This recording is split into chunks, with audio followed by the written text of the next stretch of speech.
Hello, hi, welcome to Igbo Queer and Unfiltered. My name is Charles. How are you? Hope you are good. Hope you had a good week. I had a good week, but I don't know how I feel. Or do I even know how I feel? I know how I feel. I feel angry. I feel disgusted. I feel ashamed of my people. I said one of these stories last week, but this week there's been things that has been happening that just really makes me angry. And it makes me angry in such a way that I don't have any control or power to do anything other than speak about it. There is something that happens in a lot of our households, our homes, our society, and things like this that is just not acceptable. Why am I saying this? I have been shown two videos. They were sent through WhatsApp to me this past week. In these 2 weeks, recently, all of them. The most recent one is a student in a particular school that was being attacked because they think that this individual is gay. I do not understand what the problem is with our people. This is why homophobia thrives in African homes everywhere, because of they make you to start to feel like you have the power to control people, to fear, to silence. And this is the cost of raising children without freedom. When you are not allowed to live your life and mind your fucking business. If you are a gay person, a lesbian, you are literally minding your fucking business and living your life. You are not in anybody's space. I do not understand why a lot of our people, some of our people, especially some of these DL homosexual men who literally hate themselves for being attracted to men, they will carry this on their heads. It is the same thing with attacking these young boys that I talked about last week or last 2 weeks. It does not make any sense. Every time what you see is all of these people who say, oh, you are a woman, wear wig, do this, do this. I get this all the time. Buy diapers, wear pampers, your backside is leaking. All of these things does not make any sense. This is the same country like Nigeria, for instance, where a pastor will be telling you that they prayed and an inanimate object started to work. That is the people you are listening to. Like you are praying for a phone. They were showing some of these things in some of this nonsense that they do. A lot of our people are brainwashed. A lot of our people are suffering from religious psychosis. You are suffering from religious psychosis. And this is not our culture. It does not sit right with me that you are going to see somebody that is trying to live their life that did not do anything to you. You feel the need to attack them. I saw a particular video that came on my timeline on Twitter. And my friend was telling me about this late last night because I haven't spoken to one of my friends for a long time, and we had the opportunity to speak. And I was on the phone till like 12:30 last night. We were talking about this particular man. I saw it on Twitter and I thought maybe it was a joke. He was standing behind a young boy and kissed him on the side of his ear. That is what I saw. And to me, I did not see anything. I thought they were just playing because it was in the public. I don't know. It sounds weird to me, but a lot of our people carried this on top of their heads. It looks like they were trying to attack the man and things like this. I do not understand why, for instance, a country like Nigeria, why a lot of you are angry about things that you're not supposed to be angry about. You should be angry towards your government. You should be angry towards the billionaires in Nigeria who are taking advantage of you. You should be angry towards your leaders in Africa who are not doing right by you. You should never be angry with queer people, with LGBTQIA plus individuals. We are not the reason why there is inequitable distribution of resources. We are not the reason why you had bad government. We are not the reason why there is corruption. I do not understand this. Your priorities are misplaced. Take it to your governments. Protest, request, and ask for good life, for good amenities. That is simple. You are looking for us because you know that it is easiest target for you. It is easy for you to attack us. Let's be fucking for real. Let's be fucking honest. Homophobia in African homes doesn't start on the streets. It starts at home. It is not random. I have said this time and time again. I have seen this. I have received voice notes from people telling me the things that happened to them, and they shared some of these voice messages to me. they shared them with me. All of this nonsense starts at our home. It is taught, it is enforced, it is rewarded. That is why a lot of these people think that it is okay for them to attack young children when they think that they are gay or lesbians, because they are rewarded for this. I have experienced this firsthand. You will see people come on my TikTok live streams, insult me, and say a lot of vile nonsense. You will see other people saying to them, yes, you're doing a good job. I am happy that you're doing this. Tell him he's useless. He's a shame to his family. He is shameful. They pat them on the back. They support them. They reward them for this nonsense. And they think it is okay. And the thing is, long before society rejects queer Africans, many of us were already rejected at our homes, at our dinner tables, at our bedrooms, in our houses, in our society, in our communities, everywhere, every fucking place. You are rejected. The thing is that someone like me challenges everything that they believe in. They believe that if you are queer, if you are gay, you should be sad. You should be hiding. You should not be living your life. You should not be proud of yourself. You should not be okay with it. But I am the total opposite of this. I have developed a mechanism to shield myself from a lot of this nonsense. I do not fucking care.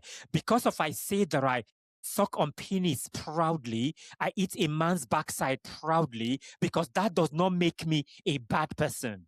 That does not make me a sinner. It is who I am, because I am acknowledging and accepting who I am with my full chest. It makes them fucking angry. And I do not know why. Of course I know why. But my dear, I am not your so-called fake pastor. Some of them who give you all of this nonsense informations, who tell you that it is evil. Because some of your pastors and some of your religious leaders are leading you astray. Because if some of these leaders are actually good Christians and good religious leaders, they will tell you that it is about humanity. It is come as you are. Love thy neighbor as thyself and love everybody. But no, you are never going to make me not be who I am. You can insult me from today till thy king don't come. I will still be a homosexual. I will still be gay. You cannot pray the gay away.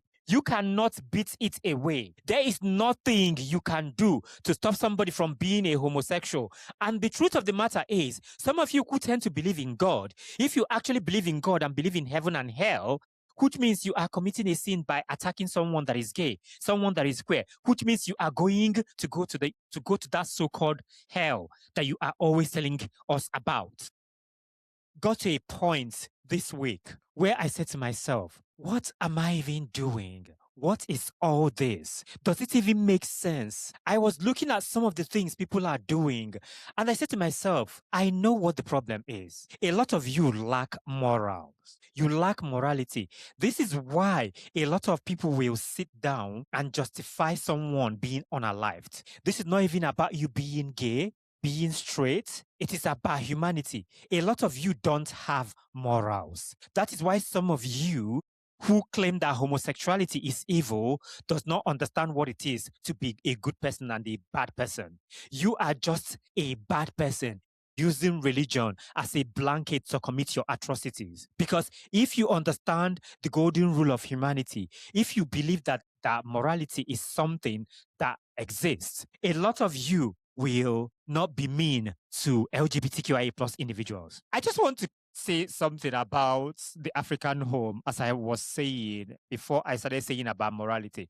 The African home is built on control. There is no curiosity. They don't care. They are not curious about anything. They just want to control. In many African households, children are not allowed to question. I have seen this firsthand.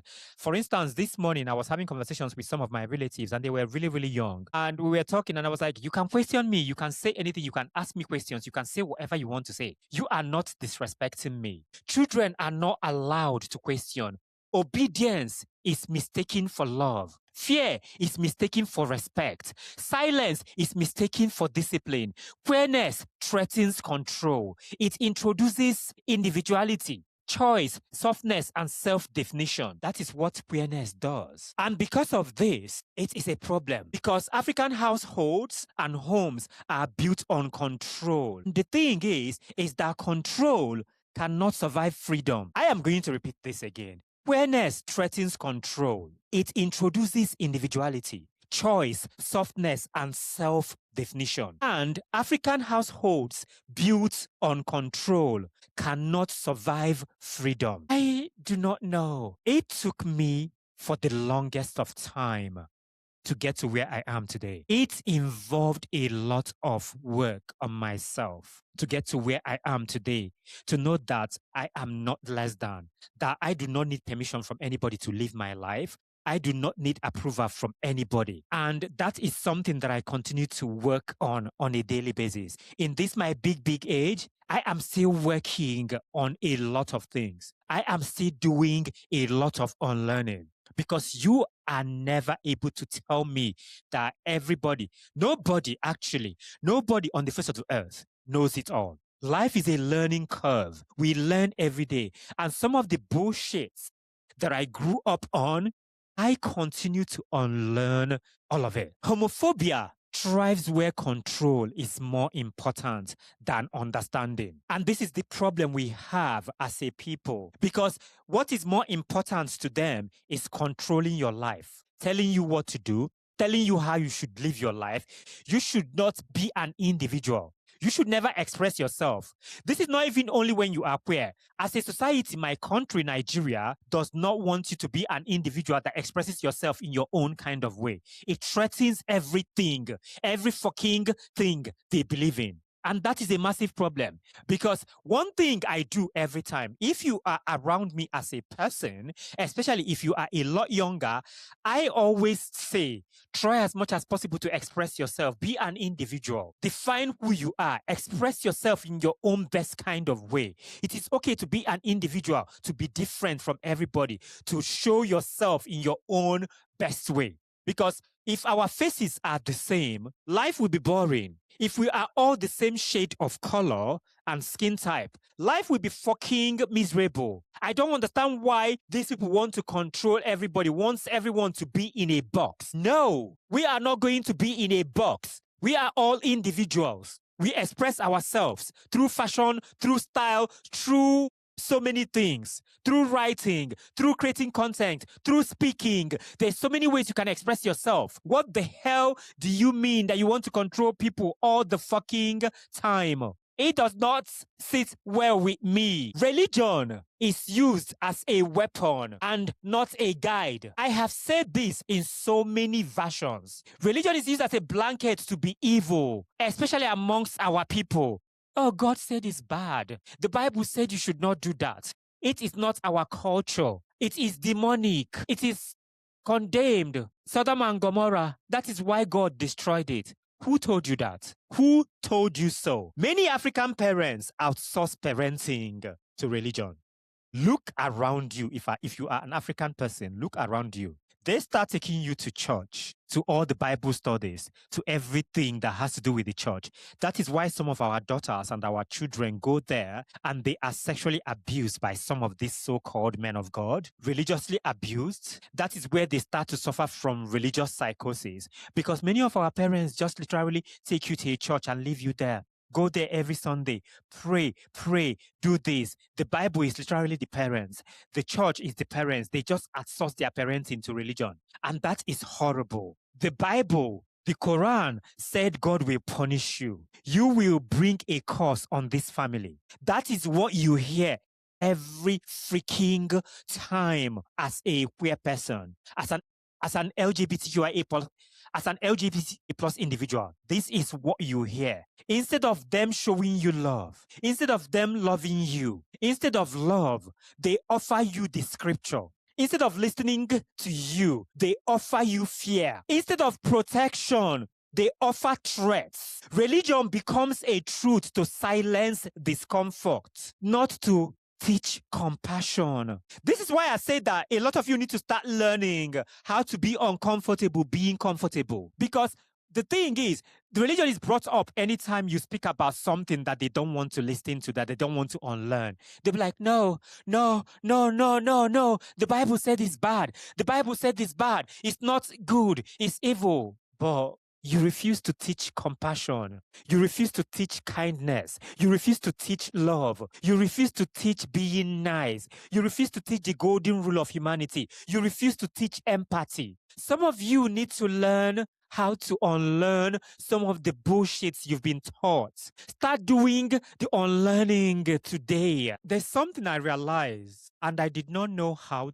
to explain this. I was a lot younger, but I didn't have a word for this. I was in secondary school in Enugu when this happened, but my little brain did not have a word to this. I did not have anything to explain the harm that parents do to their children. I saw this firsthand with some of my friends that it happened to. And it is fate. It is fate when fate is used to justify harm. When parents are afraid of their own children's truth. I will never forget a particular thing that happened to someone I knew when I was in secondary school because they were extremely flamboyant. And the Bible was what was used. Bible was used to harm this individual. And that harmed me as well because I knew them.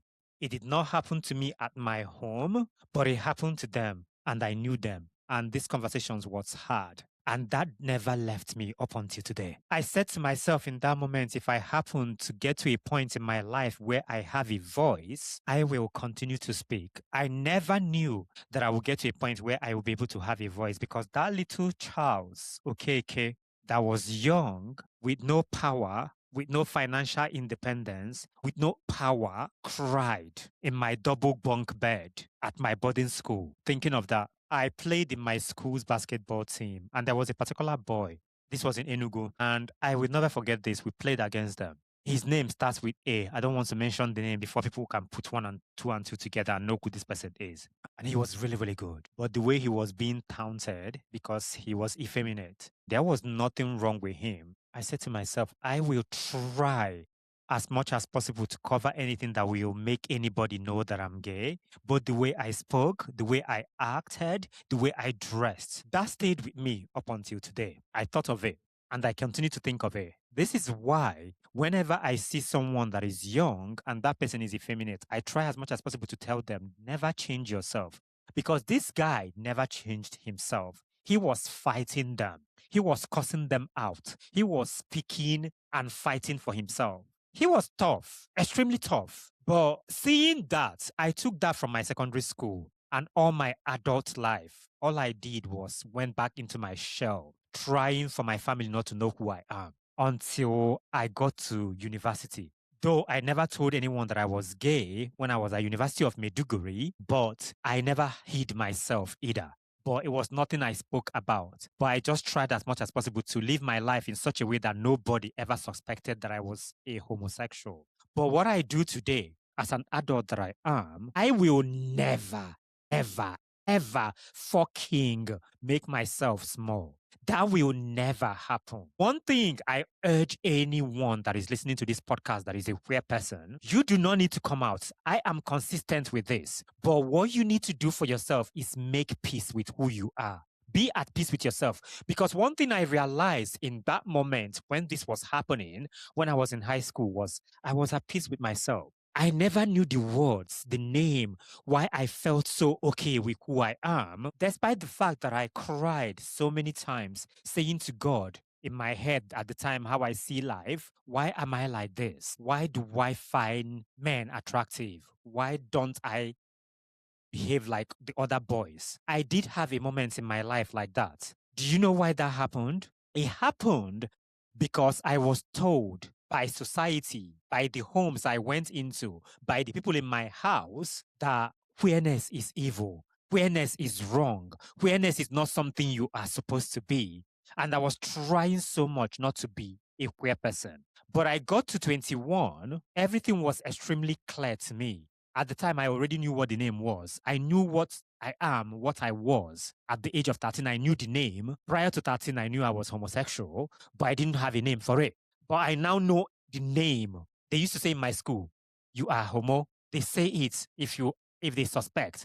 I knew what that was. So I'm saying all this to say that be at peace with yourself. You do not need to come out to anybody, but just live in your truth. And that student, that boy at the time was a hero to me because he was strong. He was dedicated. He did not need any permission from anybody. He was ready to fight for himself. He was powerful. And that is what I am today. I am powerful. You are powerful. We are powerful. We do not need permission from anybody. We are strong. We are unique. We are wonderful.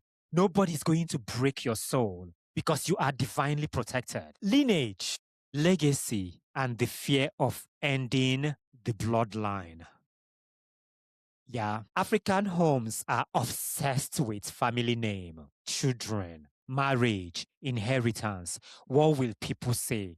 Where children are often seen as disruption to lineage. We are not seen as human beings because they see it that if you are gay, if you are queer, you are not going to be able to reproduce. That is why the most common question I get is, why are you not married? Do you not want kids? Go and have children. Your mates are married. No, I'm not attracted to women. And who said to you that being gay, that you cannot have a child? You can. So because of all of these things, parents panic immensely. I had a conversation with a friend of mine years ago. And what he was saying to me is that I will try as much as possible to give my parents grandchildren. I never forget this. And I know a few older Nigerian gay men who are married, who are a lot older than me. They are old enough to be my father, who have said to me that I should get married to a woman and give them grandchildren because we are that close. And I said to them that that's not going to happen because they are a parental figure to me. And this is the thing, our parents panic. As soon as they panic, they don't ask anything. They don't ask if the child is safe. So, is my child safe? Are you safe? They don't ask that. What they ask is, will my child embarrass us? Will our children embarrass us? What they think is about the embarrassment. But the truth is, that homophobia grows when reputation matters more than your child's life. I want to make this abundantly clear to a lot of our people. Fuck your reputation. Fuck your respect. Because you are wallowing in homophobia. What reputation are you thinking about? The number of my cousins who said to me when I came out to them, who knew that I was gay, said to me, "Oh, you are disrupting the family. You are bringing shame to our family. What about the reputation of this family? Do you not think of that?" None of them actually thought of my well-being, my mental well-being, my safety, my happiness, my peace of mind. They were being extremely homophobic to me at this point in time. And they were just okay with it. My brothers did as well. So if you look at this, as I said, homophobia grows when reputation matters more than a child's life. And this is something our people need to start to unpack.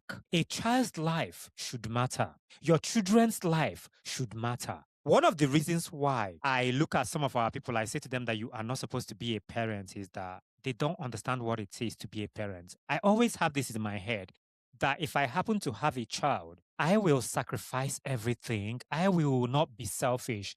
And there's a reason why I don't have children, because I don't want to have children where I don't put my child first. As they say, you are as happy as your most happiest child if you are a good parent. If you are a good parent, if your child is sad, you should be sad. Your child should be your priority. Their safety should be your priority. But most of our people fucking don't care.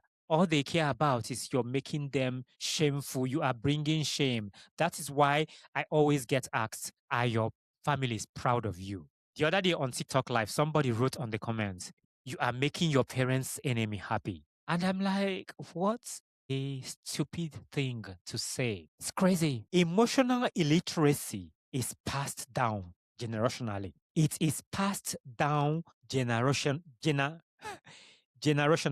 Many African parents were never taught how to talk about feelings, how to apologize, how to listen, how to love without control. So, when a queer child appears, they respond with anger, violence or silence, because those are the only fucking tools they were giving. It's evidence to see. This is why sometimes when I actually look at some of our parents, I really feel sorry for some of them. The ones that are trying, I feel sorry for some of them.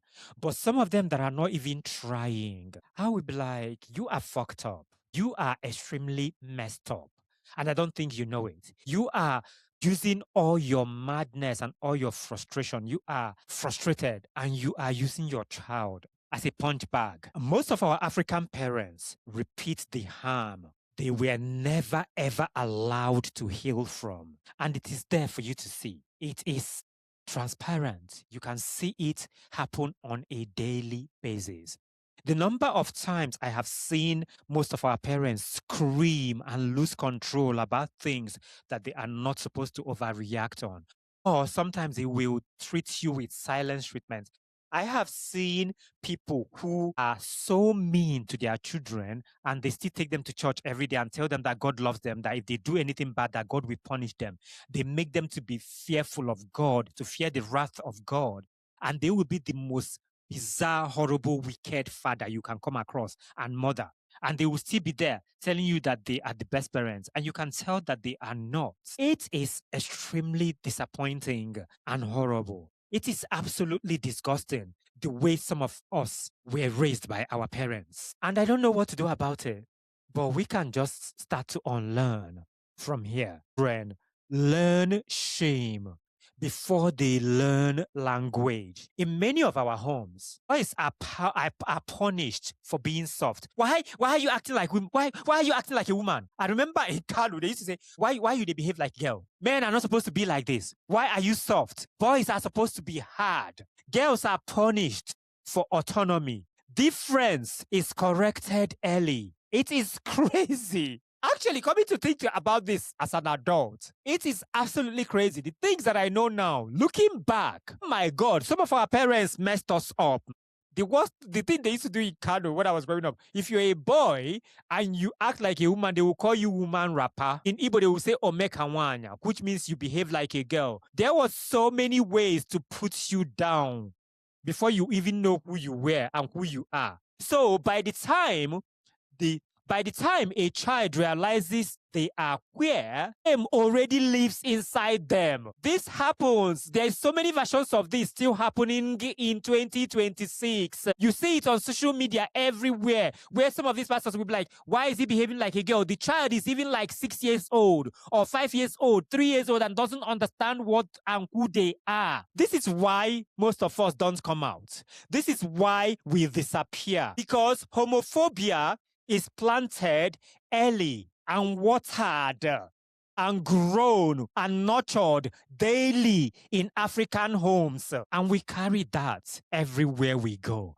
That is why I urge a lot of us queer people to continue to do the work on ourselves. A lot of us LGBTQIA plus individuals from Africa, people of African descent across the diaspora, in the diaspora everywhere, to start to deal and do something about the nonsense that we've been taught. Because homophobia was planted earlier and they've grown it in us and it has manifested, and you need to do something about it to help yourself feel good. Because there is nothing wrong with being LGBTQIA plus. There is nothing wrong with being gay. Silence keeps the system alive. African families rarely talk about abuse, trauma, sexuality and sexual orientation, mental health, emotional harm. Silence protects our parents. Silence protects our tradition. Silence protects harm,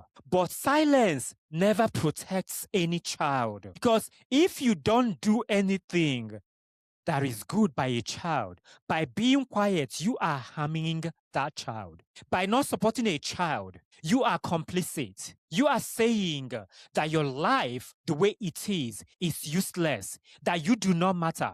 Do you understand what that does to a child? Homophobia survives in majority of cases because silence is treated virtue. Because When you treat silence as a behavior that is showing of more high moral standards, what do you expect? What do you expect? Because what you're saying is that by being silent, that it is a good thing.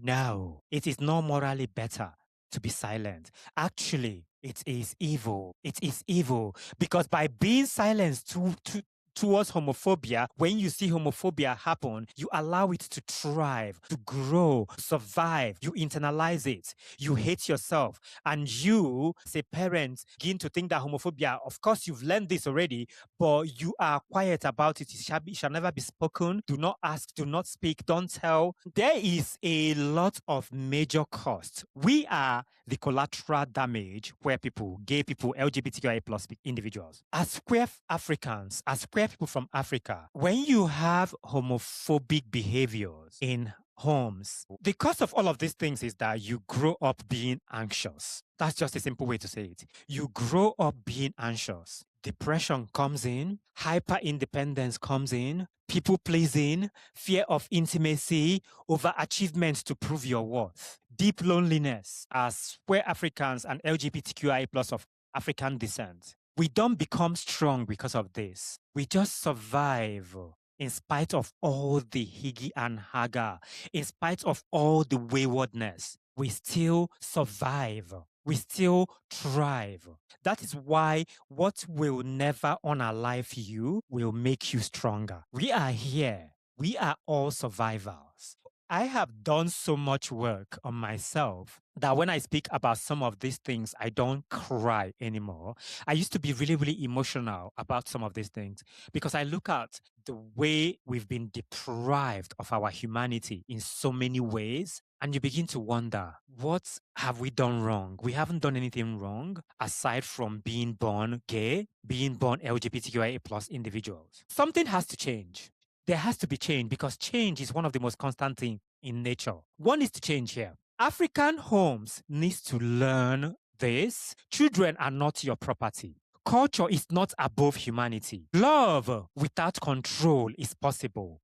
Queerness is not rebellion. It is not us being rebellious. It is our truth. Parenting requires emotional growth, not just authority. And for queer Africans, distance is sometimes a way for you to survive. Chosen family is valid. Your family doesn't always have to be biological. You don't owe abusive parents access to you. Healing can happen without permission. Healing can happen without approval, without anybody's validation. You should not allow people who are horrible to you to have any access to you. Love them from afar. Create boundaries. And my message to us queer people, if you grew up in a home that made you feel too much, wrong, broken, unwanted, I want you to understand, to listen to this clearly. You were never ever the problem. You were never ever the problem. You were and you are still the truth in a home that feared honesty. Because we as queer people are honest with who we are. We know who we are. We are truthful. We live in our truth unapologetically. You were the truth in a home that feared honesty. And you should know that you are always the truth. You are the light. You are powerful. You are wonderful. You are amazing. And nobody, absolutely nobody, is going to be able to break your soul. Nobody is going to break you, because you were never broken. Homophobia thrives in African households because of fear is easier than growth. Control is easier than listening. And silence is easier than accountability. But you know what? The cycle can and will end with us. We are never going to allow for all of this nonsense to continue. We are raising ourselves today, now, in this moment. We are choosing to be soft, juicy, hydrated, moisturized, and unbothered. We are choosing truth. We are choosing and have chosen freedom above all nonsense. Nobody is ever going to fucking silence us. That is never going to happen. I want you to take that with you because you are amazing. You have chosen yourself in the best way possible when it is needed. Choose yourself when it is needed. Choosing yourself doesn't mean you are selfish. It means you want to take care of yourself before you think about other people. Thank you so much for being here. Thank you for joining the movement for visibility, freedom, and representation and truth. I have been Charles. This has been Igbo Queer and Unfiltered Podcast. Thank you, thank you, thank you. We see you. We see us. We love us. I shall see you in the next episode. Have a wonderful time.